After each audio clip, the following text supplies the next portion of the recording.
Welcome to Be Still and Notice, a yoga podcast. Join me, your host, yoga and meditation instructor Helen Taylor, to dive deeply into the vast ocean of wisdom that is yoga. Explore with me how these ancient practices can help heal and elevate us physically, mentally, emotionally, and spiritually in an ultra-modern world. Together, we'll deepen our practice, explore our connection to divinity and our own inner landscapes with the help of special guests, guided meditations, how-tos, and oh, so much more. Yoga has the incredible power to change your life on every level, and it all begins with stillness. Now let's begin.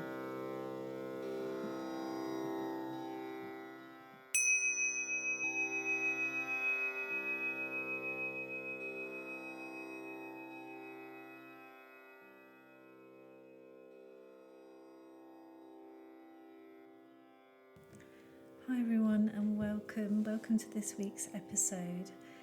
Today we are talking all about death and loss, and it's an interesting conversation. I hope you enjoy it.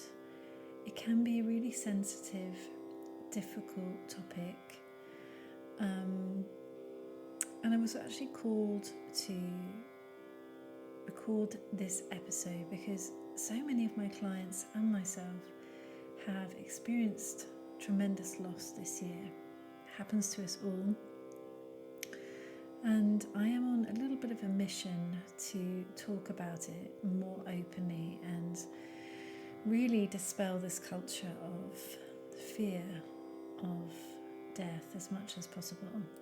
We also talk about, of course, how our yoga practice can help us through grief, loss, and not just loss in terms of mourning and death, but loss of relationships, any kind of loss. So I hope you enjoy this episode. I hope it gives you a fresh perspective, something to think about maybe, and I'll see you on the other side.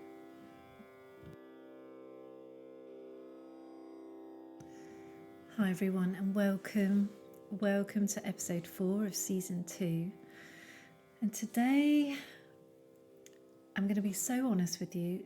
Just about 15 minutes ago, I went into full-on imposter syndrome.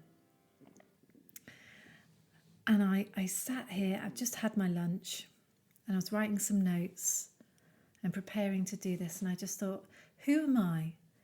Who am I to sit here and talk about death, loss and dying, life after death? You know, this is a huge, huge topic. Who am I? And then a little voice in my head popped up and said, well, who are you? And what are your experiences? And I realised that death touches all of us. Death and loss in all its forms. Loss and grieving comes in the forms of the ends of relationships, of the ends of ways of being, of shifts in our lives, ending of careers. Loss isn't just about death and dying in the corporeal, the body, the form of the body. Death and dying is something that we can all relate to, we'll all have experienced in some form or another. So quite quickly my imposter syndrome disappeared, because one reason why I'm talking about this today is because it's can be a huge part of our sadhana, our spiritual practice, the acceptance of death and the role that death plays. But also because I'm on a little bit of a mission to change our culture of death in the West. because I don't think it's healthy. And we really are stuck in this kind of, here in the UK especially, in this kind of Victorian stiff upper lip, don't talk about it, hide it away, really quite clinical, cold sometimes attitude and culture. We're stuck in this culture around death. It is starting to change. I do feel that. But we've got quite a long way to go. It's really interesting because, as you know, I'm a massive fan of Ram Dass, and I listen to his Here and Now podcast, which I'll link in the show notes. It's a collection of all of his many lectures that he gave over the decades, and it's just a wealth. I've re-listened and re-listened and re-listened. He really was an incredible soul, and I learned so much from each listening. And he was saying the other day, and this particular lecture I think he gave in the 90s, and he was talking about attitudes towards birth and death. And he was saying how far we've come in the West in our attitudes towards women, and how important the mother role is, and how men are now allowed in the hospital room and actively encouraged to take part in the birth and really support women that are giving birth. And it's just way more open, and midwifery is a fantastic career, and it's more supported. Still not well enough, but we've come a long way from the medieval times, where midwives and women were deemed to be witches because of their midwifing skills. And then he talked about death, and he was saying we need to come as far as we have done from medieval era to modern era with birth and our culture around birth. We need to keep shifting forward with our attitudes in the West around death. And this is something that I totally agree with. Different cultures around the world integrate death so beautifully, viscerally, shockingly sometimes to us in the West because we're not used to it. But they weave it so beautifully into everyday life. For example, in India and Hinduism, once someone has died, the body is paraded around in an open cart, which is decorated with flowers and garlands, and there are loud instruments, there are drums, people are crying and sobbing and chanting, and the body is paraded through the streets. And when I was in India in 2020, I was lucky enough actually to see this. I was in a little minibus with my fellow yogis, and we were like, what's going on? And there he was, this young man with an ashen face, lying in the cart for all to see. And it was really interesting to watch my fellow yogis' reactions. Everyone had a different reaction. Some people immediately became quite distressed at seeing the body. Other people, like me, were really quite in awe and fascinated by it and drawn to it. Some people just retreated completely and didn't want to look, didn't want to know. And of course, this is a really sensitive subject, and I want this episode to be sensitive as much as possible to everybody. And I want to really acknowledge the fact that I have been incredibly blessed in that my experiences of death have all been really quite gentle and really beautiful. Now, that's partly to do with the way that I look at it, and that's partly to do because of my life circumstances and what I've experienced. Now, for someone who perhaps grew up in a war zone, their attitudes and perspectives on death and reactions to death may or may not be entirely different. And I know that it is a sensitive one, but I do feel we need to talk about it. And I feel that sometimes when we have this sense of, oh, that person, how are they reacting? Are they okay? Especially in our culture, there is this kind of, I don't know what to say. I don't know what to do. I don't know what to say. Which actually ends up with a lot of people saying nothing and doing nothing because they feel so uncomfortable, because there isn't this culture of we do this, support and ritual.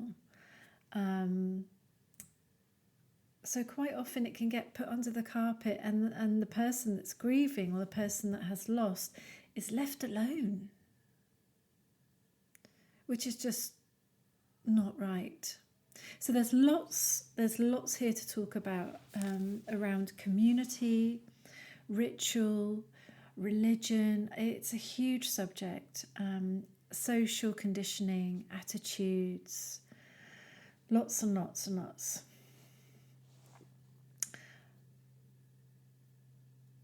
One thing I do want to really say is that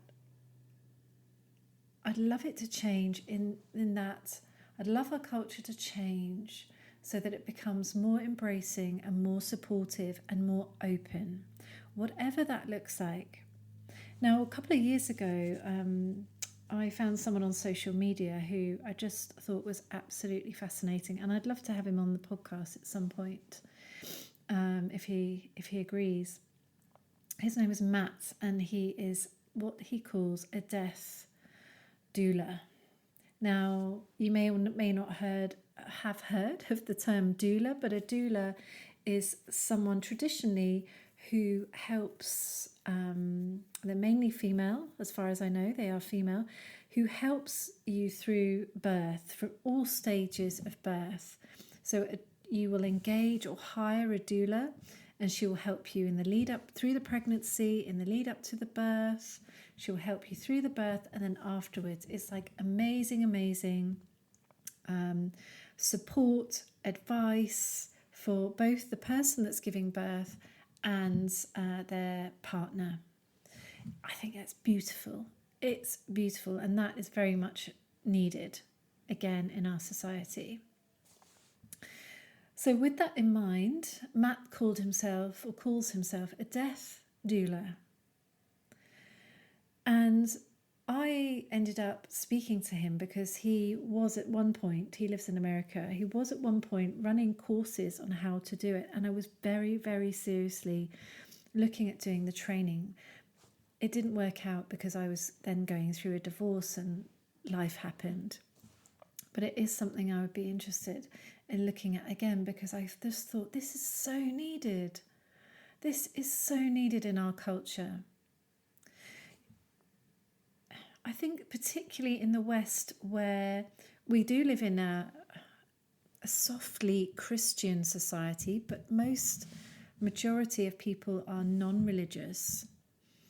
There's a big gap. Most religions have a beautiful framework of ritual, including prayers and mourning periods and services and pujas, and all of these things are in place to help the person or the people that are grieving. There's structure, there's framework, there's this little framework. So, for example, if you're Jewish, someone dies, you have a whole week of prayers. You're not required to go to work. You're not required to do any of the normal everyday stuff. Everyone, the whole community comes around you, supports you, helps you, and all you need to do is go to temple and be with your community and be supported and pray. Now, for me, when my dad died, there was nothing. There was nothing. I have my community, my family, and my community of friends. But I actually ended up making my own little framework of ritual and prayer to help through it. I think that's so, so important. So important. So coming back to death, the death doula role, Matt had spent a lot of time in Calcutta in India. He just felt called to work with the dying. So he spent a lot of time at hospitals and hospices there, basically holding people's hands as they were dying. And he said it was the most transformative experience of his life. Sometimes people would want to talk. Sometimes they cried. Sometimes they laughed. He told me that sometimes people were terrified, and other times they were really calm.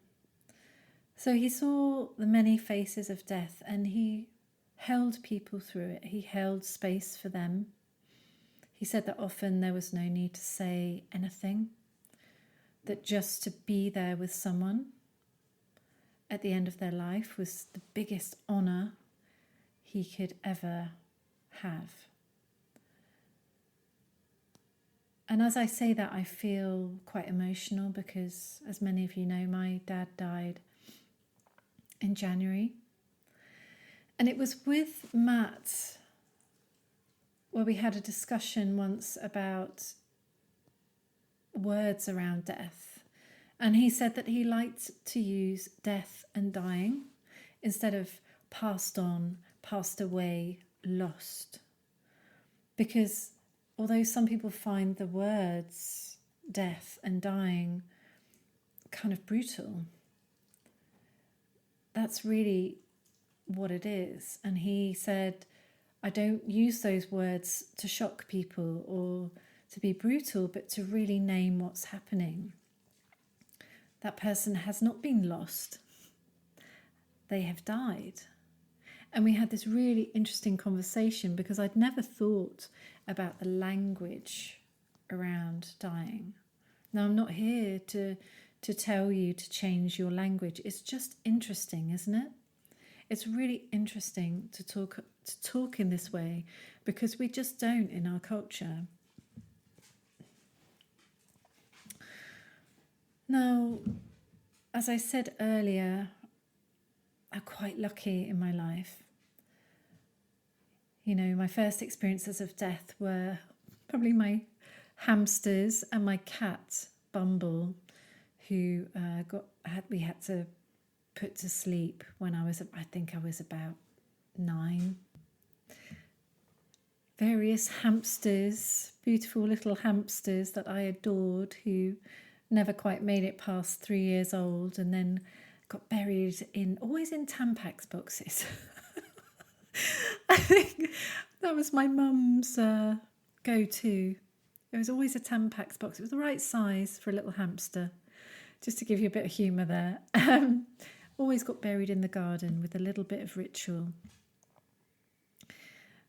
Now, interestingly,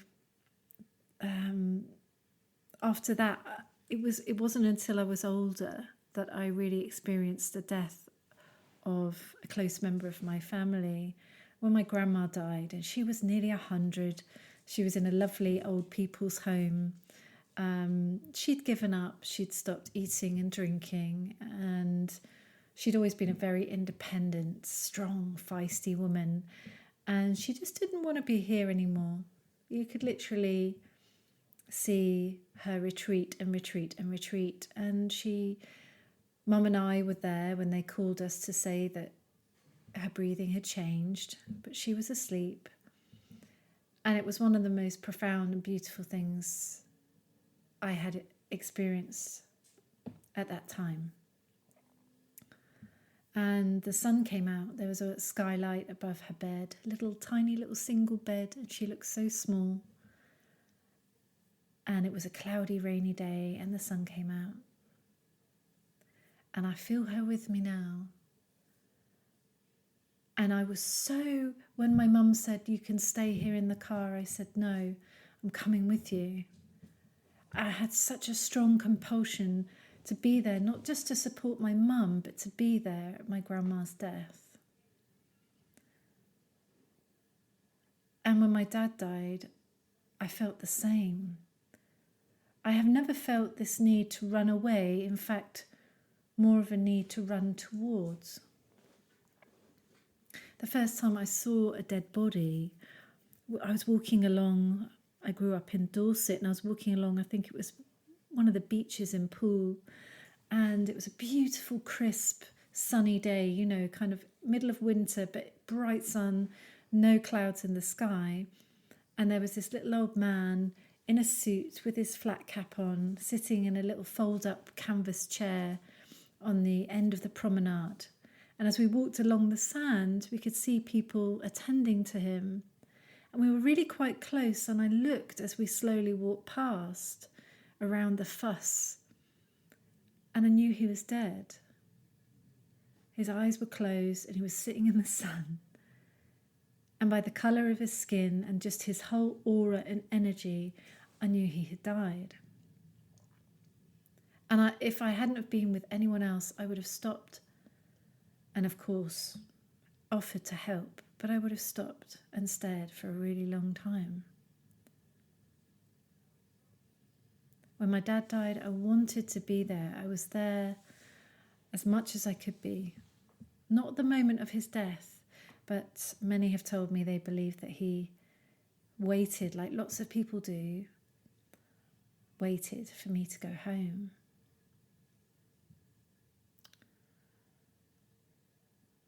Death is a strange fixture in our lives, but it really is an integral part.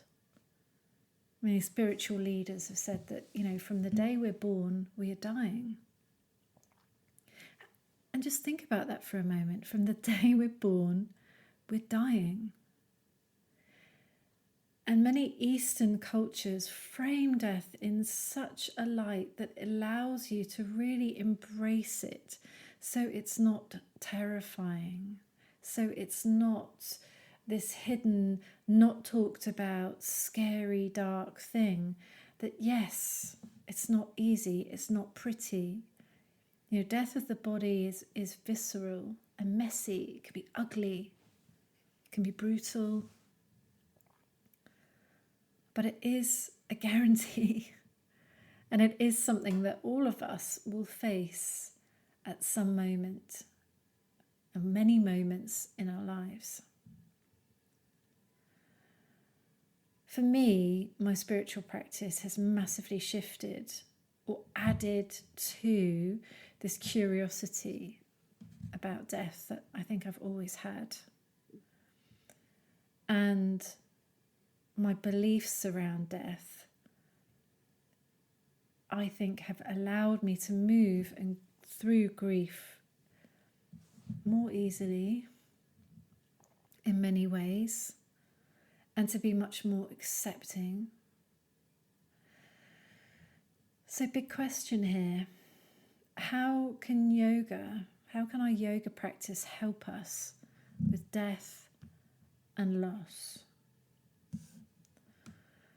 So in a practical sense, let's talk first of all about our practical practice.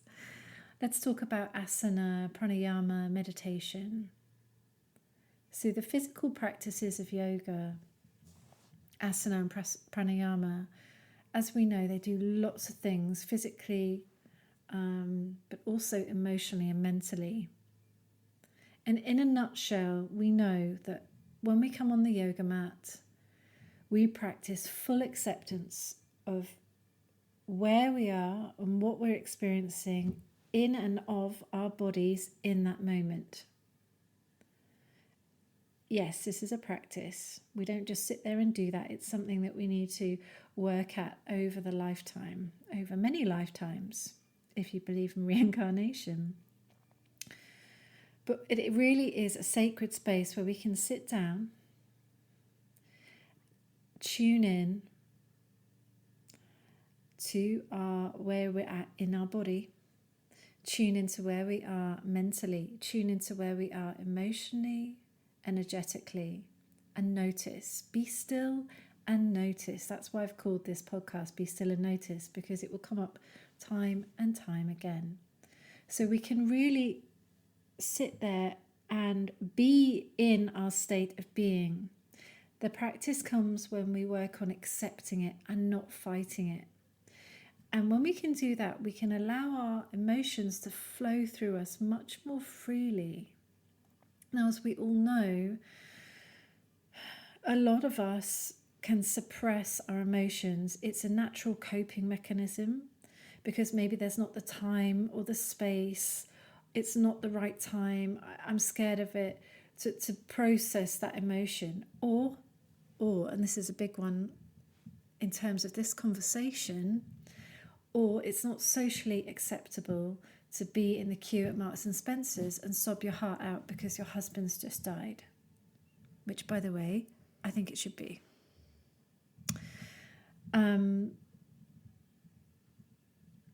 So our yoga mat really is a sacred space for us to be, whatever that looks like, sad, happy, uncomfortable, stuck, frustrated, angry, grieving, terrified, whatever the emotion is, whatever the state of being is, it allows us to be there and to experience it in the fullness of our human expression.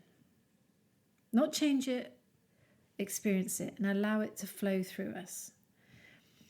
From my experience, that allows you to process your emotions much more quickly. It really does. And when you embody that, when you move the body somatically, it moves it even quicker. It comes out through your movement, especially when you have your own yoga practice at home and it's very intuitive.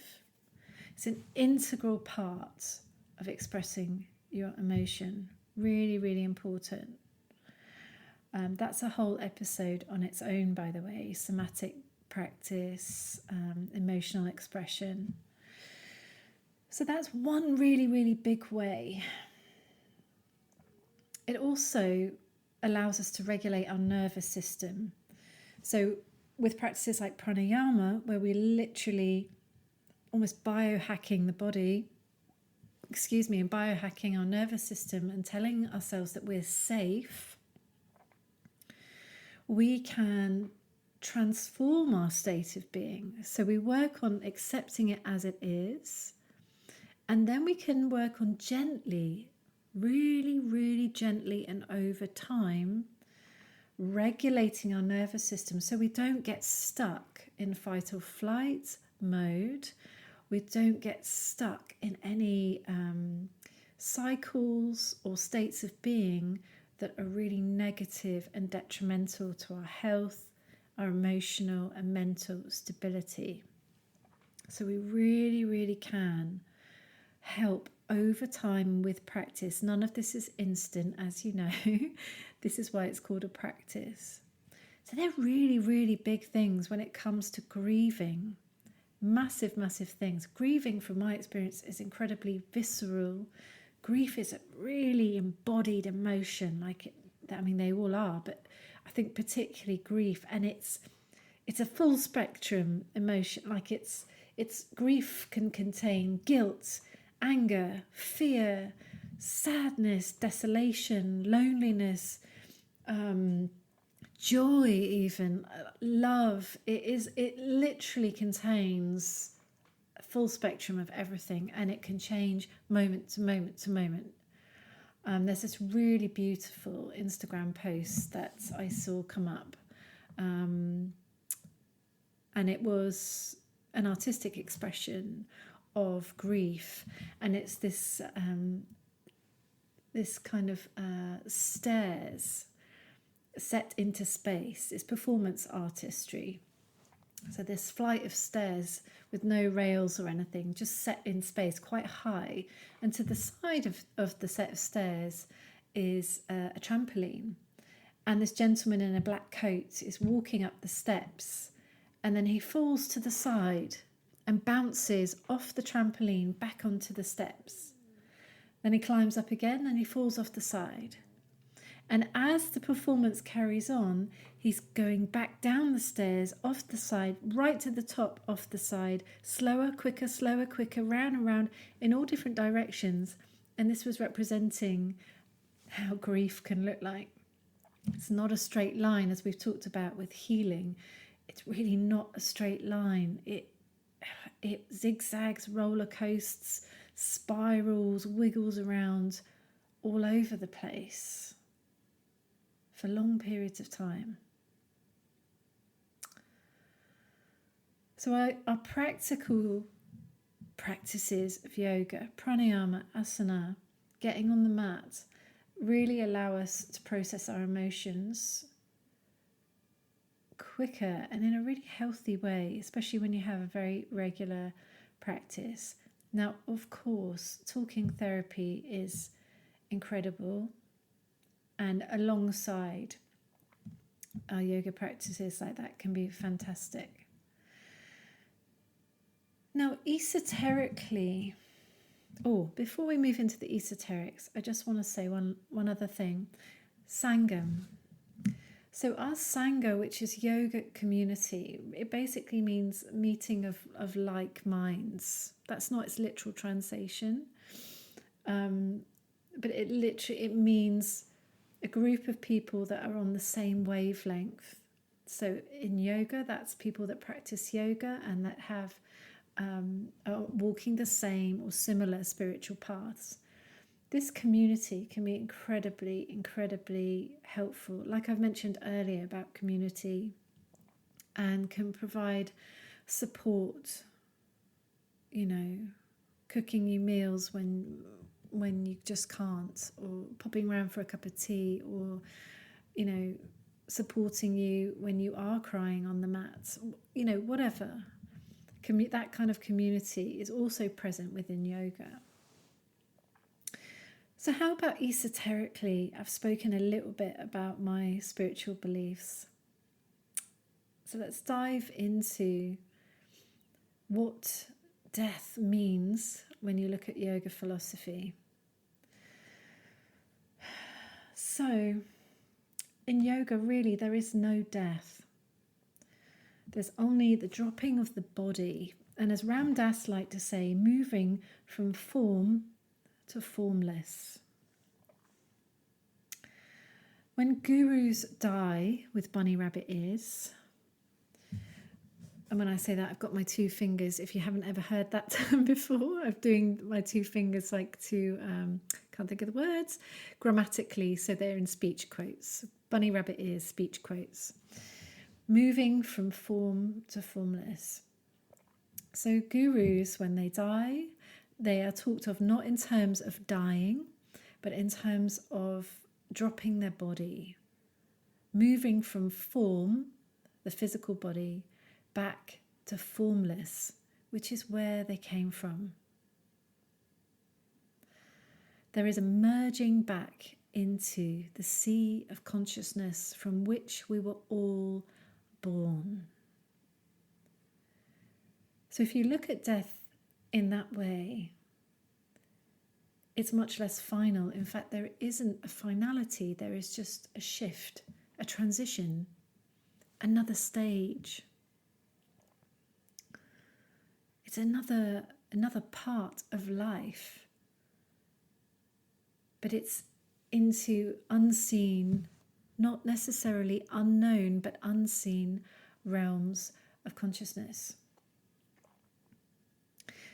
Partnered with this, in yogic philosophy, the concept of karma and reincarnation, which very basically means that each of us has a soul and we each have our own dharma, our own path that we need to walk.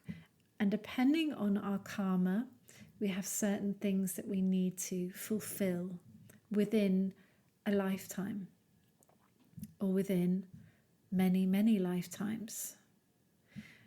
So, in the concept of reincarnation, a soul is born and will live a lifetime And if its karmic duties were not fulfilled in that lifetime, the soul will be reincarnated again and again and again in many different forms until those duties are fulfilled. And then the soul is free, is liberated, and can merge again back with the sea of ultimate consciousness, Brahman.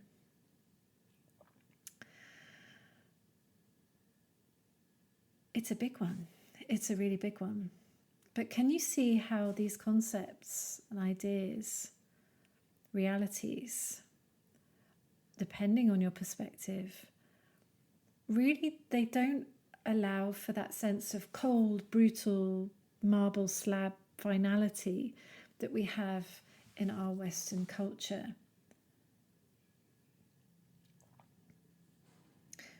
The deeper and more you move into your spiritual journey, the easier it is to understand, and the more your consciousness shifts to be able to see beyond just the material. Now, even this morning I was listening to Ram Dass in the bath, favourite thing I like to do, one of his podcasts, and he was talking about being open to the great mystery.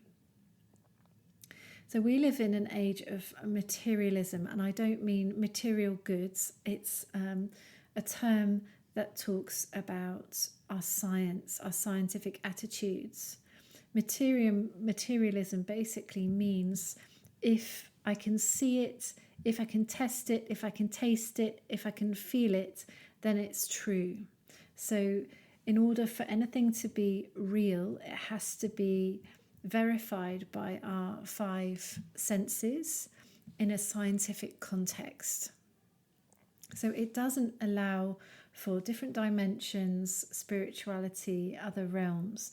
And this again is, although the Victorians did like their spooky stories and Ouija boards and things like that, I do think it harks from earlier times. But I'm asking, if you are quite a scientific person and you're not spiritual, I invite you to do as Ram Dass says and just open to the great mystery. Allow yourself to be open to these ideas and concepts, because why not? Just because they can't be disproved doesn't mean they're not true. There are many, many things over the years, hundreds of years. They used to think that the earth was flat until they found out it was round. And just because something hasn't been, proved by science, does not mean it's not a reality. So going back to our own individual spiritual journeys, the deeper in our practice, the deeper you go into meditation, the deeper you go into your own sadhana and your own practice, certainly from my experiences, you begin to go deeper into your own consciousness and you begin to experience different planes, different realities. And this can be really small. It could be like the little synchronicities that happen, that align, that are little signs that show you to move in the right direction. It could be, as happened to one of my lovely clients just on Friday, whose dad had died the Friday before. He told me that a flower, a bulb that his dad had given him years before, which had never bloomed, chose to bloom the day he died. If you look for them, there are lots of synchronicities and things that happen. If you're open to them, there are all these beautiful things that can happen. And if you can see beyond the materialist, there is so much more there. Some people have this naturally, this ability to see beyond and into deeper levels of consciousness and different ways of being. And some of us have to work harder at it. Sometimes it happens spontaneously. And I think what's really interesting is when people have near-death experiences, they can be totally transformed by that experience and totally shift their ideas about life. So esoterically, yoga also gives us a framework. Remember, it's not a religion. But it was massively great comfort to me that when my dad died, it that's the wrong word. It showed me that everything I believed to be true about death was true. And to describe that to you is going to be difficult. When I saw his dead body, I literally looked up and out, up to the ceiling, to see if he was hanging around there. Because the body was no longer nothing. That wasn't my dad. It definitely wasn't my dad. It was his body, but it wasn't him. And I felt him, this is another story, but I felt him with me so much in the coming days, weeks, months. And he's still with me now. There's no separateness. There is no separateness. And this is, again, the big discussion around yogic philosophy and thought, and the esoterics of it are dualism and non-dualism. And how the more we believe that we are all separate entities, the more suffering there is. And if we can only get back to knowing our union, our yoga, our oneness, and being open to experience that more and more, is how we transcend our suffering. So yoga can help us twofold. It can help us physically, emotionally, mentally process, move, be with our feelings, be with our emotions. It can hold space for us. And I think that's so important in terms of grief. One of the things that Matt said is that, I contacted him when a very dear friend of mine, who I used to work with when I was he was a makeup artist. He used to work in theatre, and he was just this lovely, very sweet gay man. And his husband died out of the blue. He lived in Bali, and his husband died very suddenly, and he couldn't cope. We never spoke on the phone, but we would message each other, and he just said, I can't live without him. And I spoke to Matt, and actually Matt ended up helping Chris for a while, being his death doula. And Chris was so appreciative. He said it really, really helped him. Sadly, Chris died probably only a year after that. And I felt his loss because I felt guilt not being in contact again for many months. But not long after, I had a reading with a lovely psychic friend of mine, and he made an appearance, let's put it that way. And I had many dreams. And I felt his happiness, and I felt his joy. And you could be listening to this and just think, oh, well, Helen, that's just you making it up in your mind. But it was real. It was very, very real. And there are so many ways that we can, as community and as a society, help each other through this transition. And it is a transition, and it's difficult, it's messy, and it's complicated, and there's all the other things that come with the death of a loved one, such as all the financial stuff, the wills, that all of that is a great can be a massive headache. Family dynamics, when they go wrong, can be incredibly stressful. But yoga can really help us individually and as a collective. It helps us to process, helps us to move through. It can help us with community. If you have yoga community, it can be absolutely beautiful. And it can help us move beyond this idea that death is all there is, that there is nothing else. It can help expand our hearts and minds into a different way of thinking about our existence and about consciousness.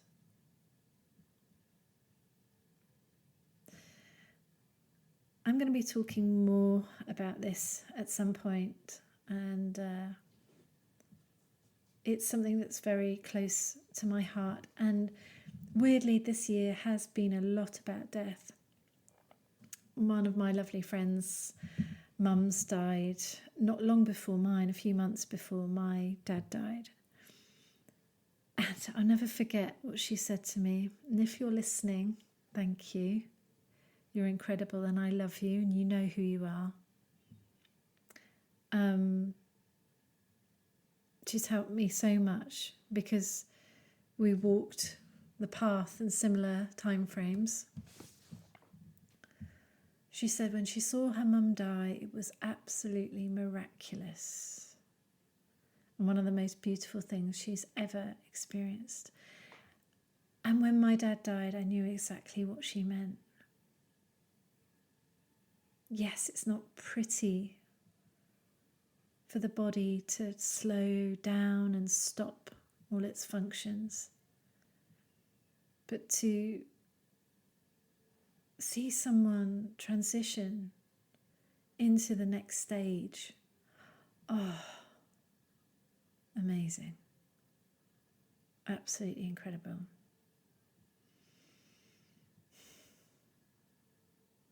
So I'm going to leave you with that different perspective. And I'll speak to you again very soon. Thank you so much for listening to the Be Still and Notice podcast. I really hope you enjoyed this episode and perhaps it even added something to your life. If you know someone that might benefit, please share this episode with them. And of course, a review would be so much appreciated. Please find all the information relating to this episode, including relevant links, in the show notes.